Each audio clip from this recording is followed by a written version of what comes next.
बिस्मिल्लाहिर्रहमानिर्रहीम। अस्सलामुअलैकुम वीवर्स, आप देख रहे हैं सिरात मुस्तकीम सऊदी न्यूज़ चैनल। सऊदी अरब में मौजूद गैर मुल्की अफराद जो लाखों की तादाद में मुख्तलिफ शोबाजात में काम करते हुए नज़र आते हैं, अक्सर छुट्टियों के मसले मसाइल की बुनियाद पर इन्हें मुश्किलात में देखा गया है।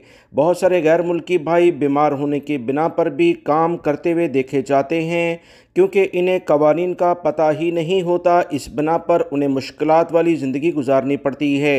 अगर सऊदी लेबर लॉ के वो तमाम कवानीन जो गैर मुल्की अफराद पर ख़ास तौर पर बहुत ज़्यादा अहमियत रखते हैं, इनसे बहुत ज़्यादा मुतल्लिका हैं, अगर आप इनके बारे में जान लेंगे तो ज़िंदगी को आसान बना लेंगे और अपनी फैमिली को ज़्यादा से ज़्यादा यहाँ काम करके मदद फ़राहम कर सकते हैं। वो क्या कवानीन हैं, याद रखें। सऊदी अरब में अगर कोई भी गैर मुल्की हो या सऊदी शहरी, अगर दौरान ड्यूटी वो बीमार हो जाता है, उसे मुश्किलात हो जाती हैं, काम नहीं कर पाता, तो उसे 4 महीने की छुट्टी लेने का मुकम्मल हक सऊदी हुकूमत देती है।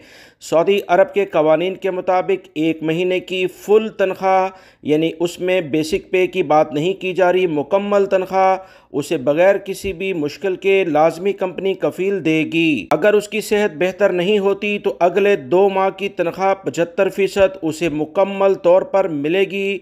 इसमें से 25% सिर्फ कंपनी कफील काट सकते हैं। अगर खुदा न खास्ता 3 माह आराम करने के बावजूद इसकी सेहत बेहतर नहीं होती है तो अगले चौथे महीने की तनख्वाह उसे नहीं मिलेगी, मगर छुट्टी मुकम्मल तौर पर मिल जाएगी। कंपनी कफील इसे मुलाजमत से नहीं निकाल सकते हैं।